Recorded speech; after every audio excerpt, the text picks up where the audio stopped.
Welcome to Japanese Made Easy, where we use advanced techniques like pattern recognition and contextual learning so you can quickly and easily start speaking Japanese.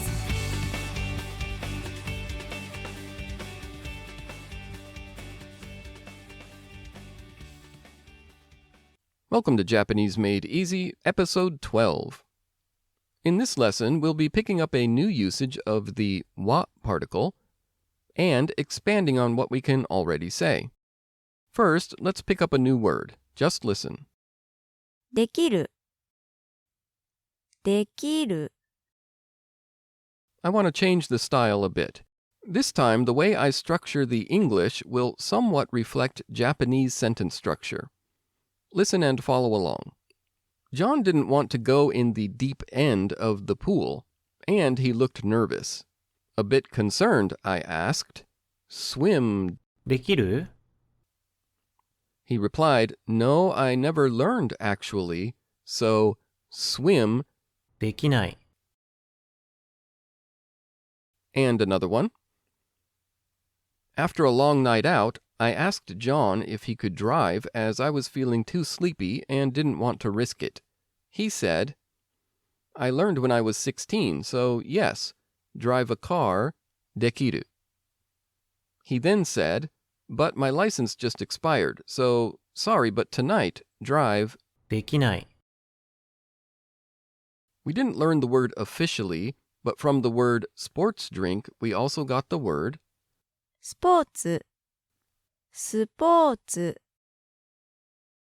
With that, how would you translate this question? Just two words. スポーツできる Sports can. More naturally, can you play sports? How about this answer? うんできるよ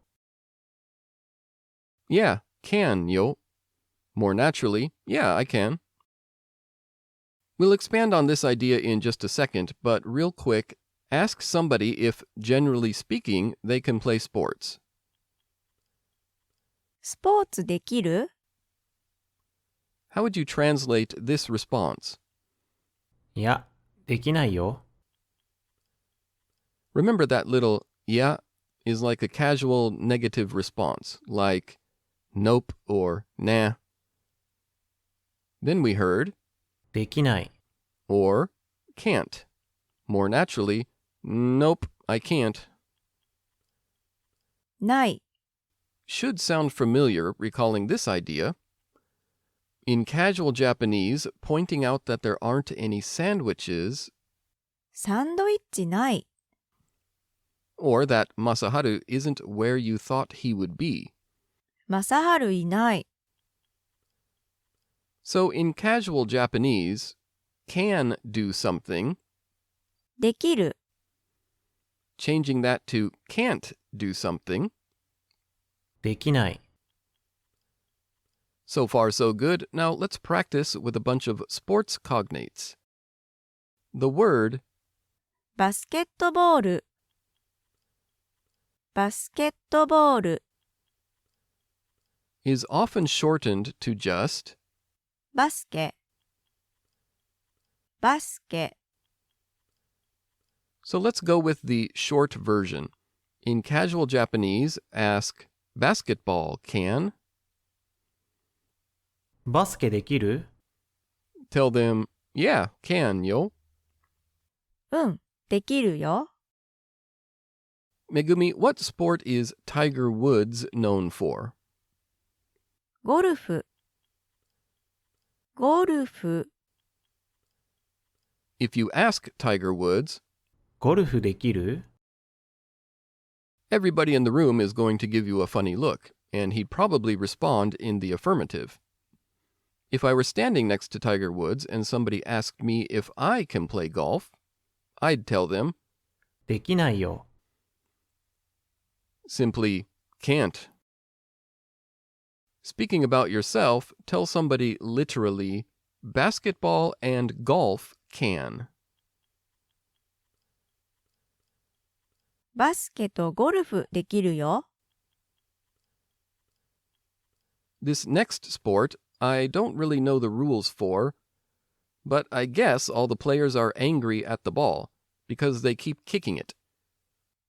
サッカー、サッカー、 Notice the hesitation in the middle, so it's not saka, but サッカ ask somebody if they can play soccer.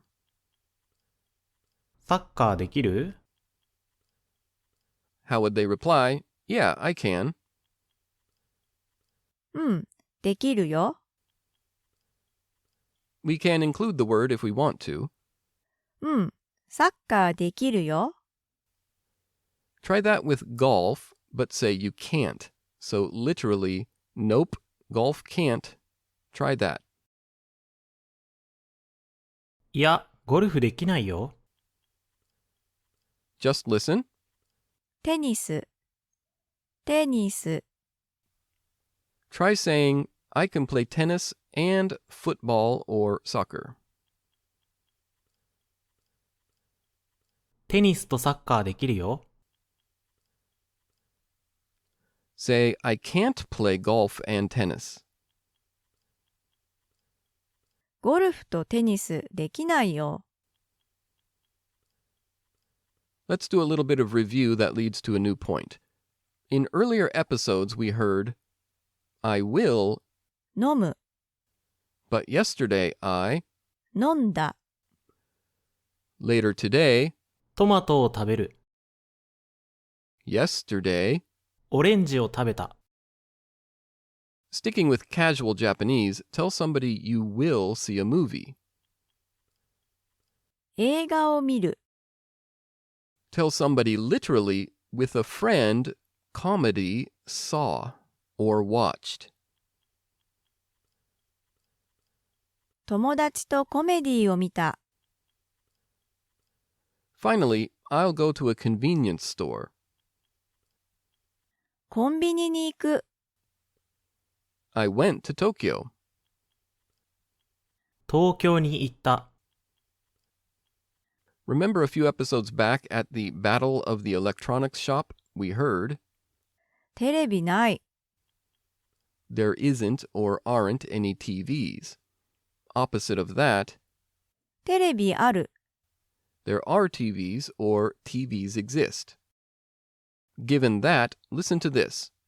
When you went to the electronics shop, パソコンあった いや、なかったよ。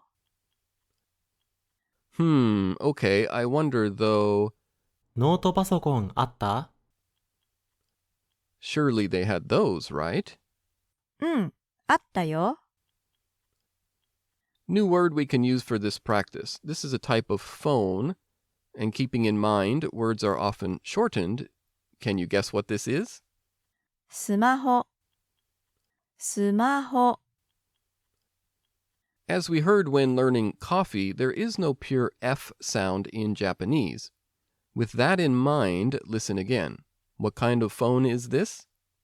スマホ、スマホ、 Speaking of the electronics shop, ask somebody if there were any smartphones. スマホあった How would they respond? Yeah, there were. うん、あったよ。 How would they respond with a casual, no, there weren't? いや、なかったよ。 The country イタリア、 is known for things like spaghetti, lasagna, and other types of. パスタ、パスタ、 You just told Uncle Ned that you went to an authentic sushi restaurant and how awesome it was. Uncle Ned, tired from all the rocket science he's been working on, asks, was there pasta? パスタあった Tell him, no, there wasn't any pasta. パスタなかったよ。 All right, that was a lot, so let's take a break.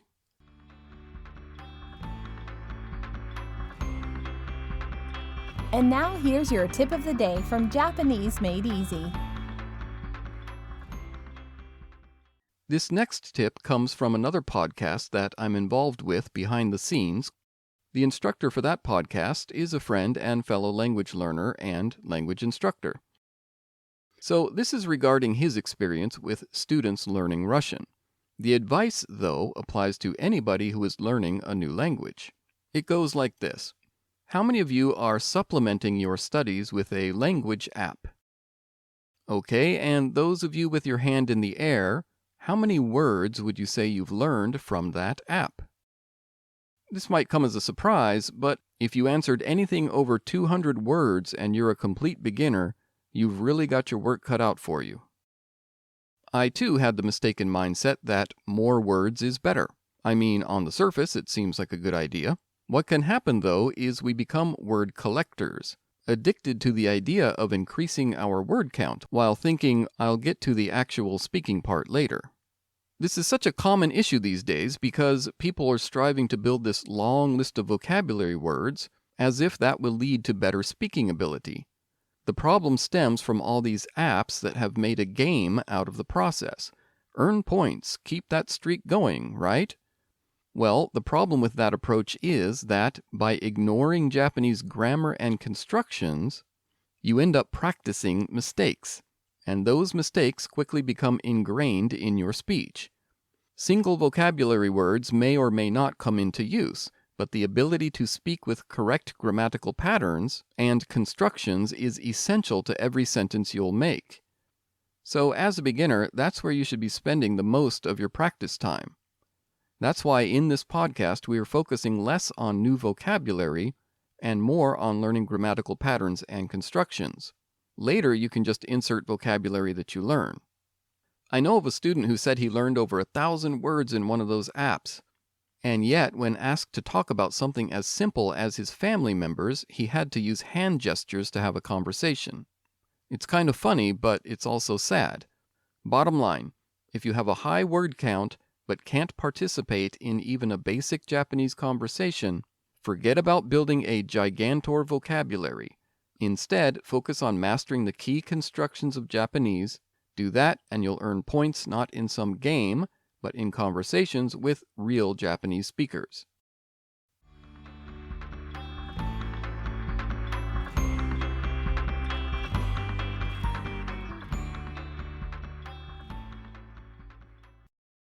Just as we did with aru and atta, the same pattern applies to existence for living things. Somebody mentions that Yamamoto sensei isn't in a place. 山本先生いない。 You confirm and want a bit more information, asking, 山本先生いなかったの? They confirm with, yeah, then repeat the statement. 山本先生いなかったよ。 And they go on to explain the situation a bit more. Okay, tell somebody Kenji wasn't there. ケンジいなかった。 Confirm what you just heard, asking, Kenji wasn't there? ケンジいなかったの? Giving a casual confirmation with, yeah, then just restate wasn't there. いなかったよ。 Let's do a quick review of the words and phrases we heard at the beginning. A native speaker will say them in Japanese, and you translate to English. All of these are speaking about yourself. ゴルフできない。 That would be, I can't play golf. テニスできる。 I can play tennis. サッカーできるよ。 Yeah, I can play soccer. いや、バスケできないよ。 No, I can't play basketball. Let's add our casual question-making no on the end. That also hints at wanting a bit more information. So Mayumi's friend, who she knows played basketball in high school on a highly ranked team, says, バスケできない。 I can't play basketball. That's confusing to Mayumi, so she follows up saying, バスケできないの? So the friend explains a knee injury and basically they can't play anymore. Okay, you try. You're at 7-Eleven and Tiger Woods is behind you in line. He's on the phone with somebody and mentions that he can't play golf these days. How would you show surprise, like, huh? You can't play golf? え、ゴルフできないの? As promised, let's work with the wa particle a bit more. The usage of wa we'll talk about is a big source of confusion, because on paper it looks easy, but the nuance doesn't come across at all. As a beginner, it's a good idea to get used to this nuance early on. Before I was used to this usage of wa, I made a big and possibly offensive mistake when using it. Luckily, a Japanese friend jumped in to save the situation. So I want to go over this one even though it's a fairly high-level concept. What happened was I went to a small restaurant with a friend who knew the owner. The owner was generously giving us free samples of chicken with different sauces he'd been making and wanting to know what we thought. So we tried one, then another, and I wanted to say something nice. So in Japanese, I said essentially, "This wa is tasty," which, as it turns out, was an embarrassing mistake. In using wa in this situation, I introduced the nuance that it carries. In this case, this one is tasty, the others, not so much. Not at all what I intended to imply. The implication here is, the last one was good, the others not so much. In English, we tend to do this with word choice or emphasis. In Japanese, depending on the situation, the wa particle is often used to give the listener the same feeling. It can be strong or subtle, but this is a common and need-to-understand usage of the wa particle. So let's look at some Japanese examples. Kenji and Masaharu are thinking of getting into shape by playing sports. Kenji asks Masaharu if he can play baseball. Masaharu says, "Nope." Kenji asks, "How about golf?" "Nope." "Soccer?" "Nope." Kenji thinks to himself, certainly he can play tennis at least, and asks, テニスはできますか? "Tennis wa can?" In English, this question has the nuance of, other sports aside, can you play tennis? Masaharu answers, はい、テニスはできますよ。 Literally, this is like saying, yes, tennis, regarding it, and implying other sports not so much, I can. In English, maybe something like, now tennis I can do. I can't do the other ones, but tennis I can do. Implying I can play tennis, other sports not so much. If the answer was simply, はい、できますよ。 yes, can yo, without the wa particle, this is simply, yes, I can play tennis. It doesn't carry any nuance about ability with other activities. This next one actually happened to me not too long ago. I was walking and then stopped by a woman who didn't appear to be Japanese. She seemed distressed, maybe lost.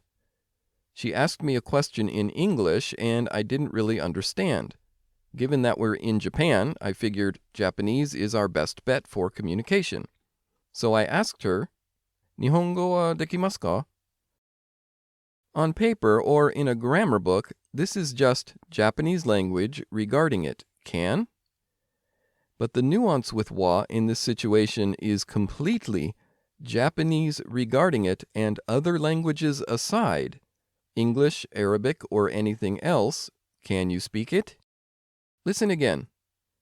日本語はできますか? Other languages aside, can you speak Japanese? I'm often asked this way when Japanese people want to know if I can speak Japanese. It's because they likely don't speak English, and so other languages aside, they want to know if I speak Japanese.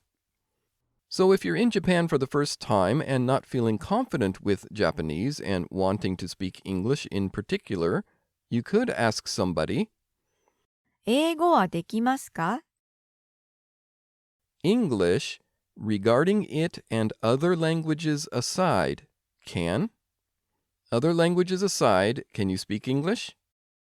On paper, though, it just looks like, can you speak English?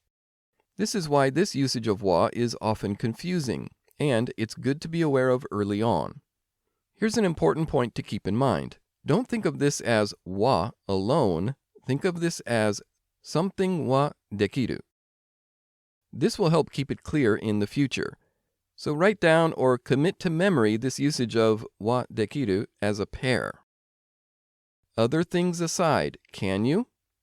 If it's a statement, we're saying, I can do whatever sport or speak whatever language while implying others not so much.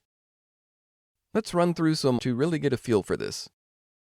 I heard you don't really play any sports, but can you play tennis? テニスはできますか？ Yes, tennis I can do. Other sports, not so much, is implied in the answer. はい、テニスはできますよ。 So if somebody asks you, 日本語はできますか？